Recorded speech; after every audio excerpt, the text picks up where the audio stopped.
Why am I looking at you? You're a picture in a frame. Semuanya, nama saya Beata Cindy Angelin. Di sini saya akan mempresentasikan tentang bimbingan karir di SMK. Apa yang dimaksud dengan bimbingan karir?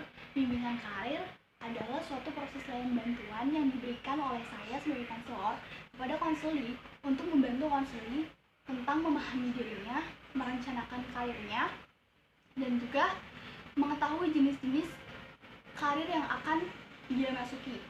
Terus yang selanjutnya adalah mengambil keputusan tentang karir yang telah dia capai, dan juga membuat si klien saya, konseli saya, untuk dapat bertanggung jawab tentang keputusan yang dia ambil, sehingga dia bisa memaknai dirinya dengan baik. Nah, selanjutnya di sini saya akan menjelaskan tentang tujuan. Yang pertama adalah memahami dan menilai dirinya, terutama potensi dasar. Adapun potensi dasar tersebut adalah bakat, sikap, minat, cakapan, dan cita-cita yang terkait dengan dunia kerja yang akan dimasukinya kelak. Nah, salah satu kunci utama untuk dapat berhasil dalam karir itu adalah memahami dan menilai dirinya. Di sini kita harus bisa tahu dulu nih kekurangan dan kelebihan kita dari mana. Dengan itu kita akan tahu karir seperti apa yang akan menunjang diri kita nanti. Yang kedua adalah menyadari dan memahami nilai-nilai yang ada pada diri sendiri dan masyarakat, sehingga menunjukkan sikap yang positif terhadap dunia kerja. Nah, yang dimaksud ini adalah di sini klien saya, konseli saya bisa memiliki sikap positif terhadap dunia kerja.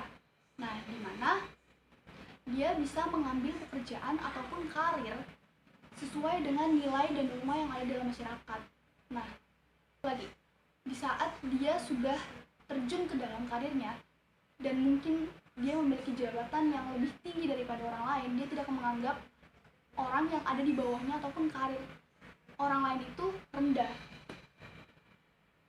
Dan yang ketiga adalah mengetahui lingkungan pekerjaan yang berhubungan dengan potensi dirinya, memahami jenis pelatihan yang diperlukan dalam mengembangkan karirnya. Nah, yang dimaksud di sini itu berhubungan sama yang pertama. Jadi di saat kita sudah bisa memahami dan menilai diri kita, di sini kita akan bisa memilih nih yang namanya jenis pekerjaan yang sesuai dengan diri kita. Setelah kita sudah memilih jenis pekerjaan tersebut, kita bisa mengambil misalnya seperti pelatihan-pelatihan yang bisa menunjang karir kita, sehingga kita bisa menjadi lebih profesional lagi di dalam karir kita.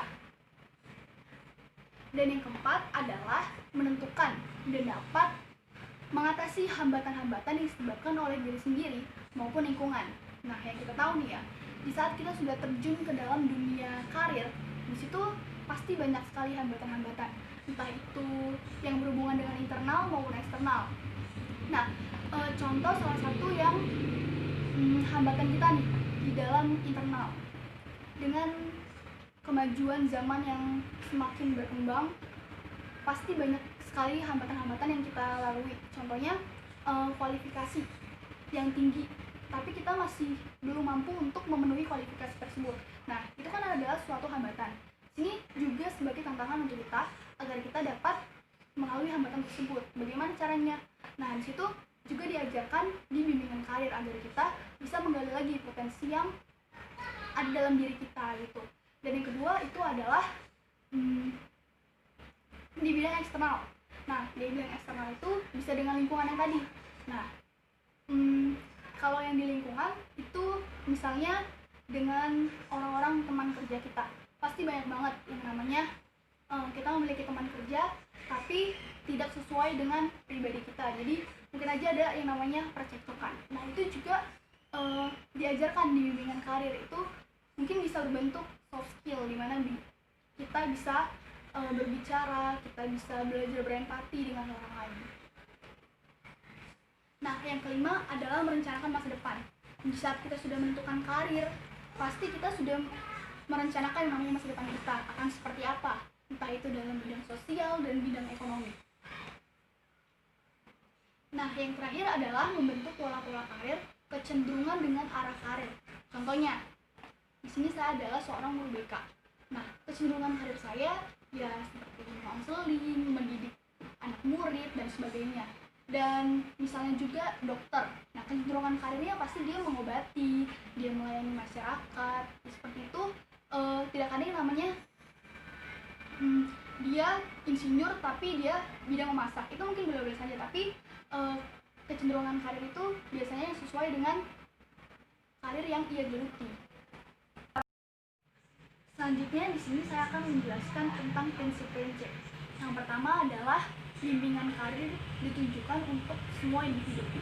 Nah, yang kita tahu bahwa bimbingan karir itu memang bisa ditujukan untuk semua individu, baik itu perempuan, laki-laki, dia masih usia remaja, ataupun dia sudah mau beranjak dewasa. Dan yang kedua adalah bimbingan karir merupakan bantuan kepada individu dengan dimana sedang dalam proses perkembangan. Dimana yang kita tahu bahwa bimbingan karir ini merupakan suatu yang bersifat preventif, dan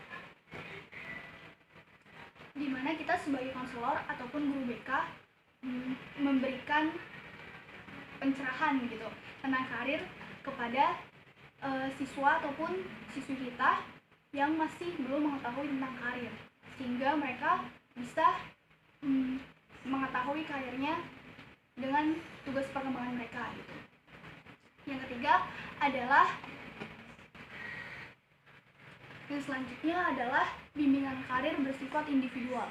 Sekalipun mungkin kita sebagai guru BK memiliki banyak cara yang variatif untuk dapat menyalurkan bimbingan karir ini kepada siswa, tetap saja siswa itu memiliki sifat yang berbeda, memiliki karakter yang berbeda. Jadi otomatis bisa dikatakan bahwa bimbingan karir ini bersifat individual gitu. Karena sekalipun dilakukan secara berkelompok, tapi yang kita tangani itu memang individunya gitu. Yang keempat, bimbingan karir ini menekankan pada hal yang positif. Ini selanjutnya ya. Nah, sudah pasti kan kalau misalnya bimbingan karir ini memang menekankan pada hal positif, karena sifatnya itu adalah membantu, dan dimana jika membantu itu adalah hal yang positif. Nah, di sini bimbingan karir adalah bertugas membantu siswa untuk dapat merencanakan karirnya, memahami dirinya, setelah itu mengambil keputusan yang terbaik mengenai karirnya. Nah, yang terakhir adalah bimbingan karir merupakan usaha bersama. Nah, ini saya setuju sekali, karena dalam menentukan karir seorang anak, di sini bukan hanya anak sendiri yang bertugas gitu, ataupun hanya guru BK, tapi segala pihak, entah itu guru bidang studi yang lain, entah itu kepala sekolah, entah itu orang tua gitu, itu harus sama-sama memiliki peran penting dalam menunjang karir si anak. Nah, selanjutnya di sini saya akan menerangkan tentang tugas perkembangan karakteristik anak SMK. Yang pertama adalah keimanan kepada Tuhan Yang Maha Esa. Sudah pasti itu adalah hal yang paling utama, di mana kita harus beriman kepada Tuhan Yang Maha Esa. Dan yang kedua adalah berperilaku etis. Nah, yang dimaksud di sini adalah siswa bisa berperilaku secara rasional dalam mengambil sikap. Dan yang ketiga adalah kematangan emosi. Yang kita tahu ya, namanya anak SMK itu masih remaja dan emosinya itu masih belum stabil. Jadi di saat dia sudah bisa memenuhi kematangan emosi dia dengan baik dan memiliki self control, nah di situ dia sudah bisa memenuhi tugas perkembangan dia gitu, salah satunya. Dan yang keempat adalah kematangan intelektual.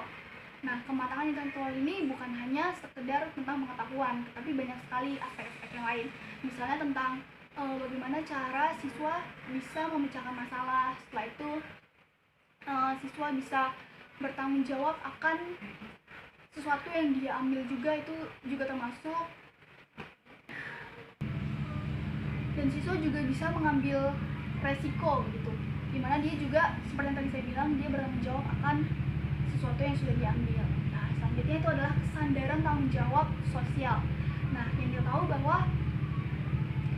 kita ini berhubungan dengan orang lain gitu, dimana ya itu yang dimaksud dengan sosial. Di sini si siswa ini diberikan suatu tugas tanggung jawab dan dia bisa bertanggung jawab atas tugas yang telah diberikan gitu oleh masyarakat.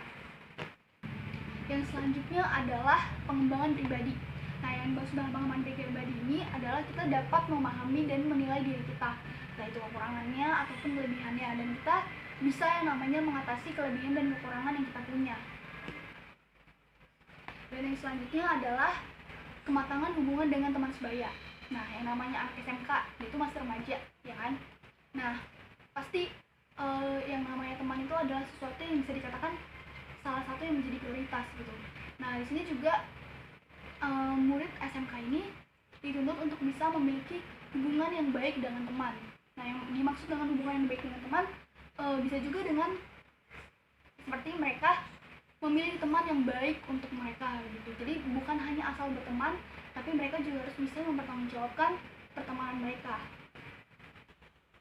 Dan yang terakhir adalah kematangan karir. Nah, ini yang sekarang sedang kita bahas. Salah satu tugasnya adalah kematangan karir, di mana siswa SMK yang sebagai kita tahu adalah sekolah menengah kejuruan. Nah, sekolah menengah kejuruan ini pasti setelah mereka lulus, mereka akan berkarir. Nah, jika dia sudah mampu memilih karir yang tepat, dia sudah merencanakan, dan dia mampu bertanggung jawab atas karir tersebut, bisa dikatakan bahwa dia telah melaksanakan tugas perkembangan dengan baik. Selanjutnya saya akan menjelaskan mengenai posisi layanan bimbingan konseling di SMK. Yang pertama adalah mengembangkan kesadaran akan perlunya penerapan yang lebih khusus dari tujuan karir. Yang kedua adalah pengembangan rencana-rencana yang lebih khusus guna menerapkan tujuan karir. Adapun yang terakhir adalah melaksanakan rencana-rencana untuk dapat memenuhi kualifikasi suatu pekerjaan. Selanjutnya adalah materi yang akan disampaikan kepada siswa SMK saat layanan karir. Yang pertama adalah tentang agama. Yang kedua adalah fisik dan psikis. Yang ketiga adalah hubungan dengan teman sebaya. Yang keempat adalah kemampuan bakat dan minat. Yang kelima adalah pengetahuan dan keterampilan. Dan yang keenam adalah kehidupan karir itu sendiri. Yang ketujuh adalah harapan, sistem, dan etika. Saya akan menjelaskan tentang bentuk-bentuk layanan karir. Yang pertama adalah layanan pengembangan kematangan karir. Nah, layanan pengembangan kematangan karir ini memfasilitasi siswa untuk dapat mengambil keputusan tentang karir yang ingin diambil. Nah, adapun dimensinya itu ada dua. Yang pertama adalah aspek kognitif, yang kedua adalah aspek non-kognitif. Yang pertama dari aspek kognitif ini adalah informasi tentang dunia kerja. Yang kedua adalah informasi tentang pekerjaan apa yang disukai oleh si siswa tersebut. Dan yang ketiga adalah pengambilan keputusan daripada hal yang tadi dia sukai. Sedangkan aspek-aspek kognitif adapun aspek non-kognitif itu ada tiga. Yang pertama adalah perencanaan karir, yang kedua adalah eksplorasi, dan yang ketiga adalah realisme. Dan yang kedua bentuknya adalah layanan pengembangan analisis peluang karir, di mana di sini siswa dituntut untuk bisa memiliki analisis, di mana dia bisa melihat kesempatan-kesempatan karirnya. Adapun aspeknya itu ada 4. Yang pertama adalah kesadaran karir, yang kedua adalah komitmen karir, yang ketiga adalah motif karir, yang keempat adalah sikap karir. Dan yang terakhir yang paling penting adalah layanan pengembangan membuat keputusan karir, di mana di sini siswa dituntut untuk bisa memilih keputusan dan bertanggung jawab atas keputusan tersebut, karena keputusan tersebut menunjang masa depan siswa tersebut. Terima kasih.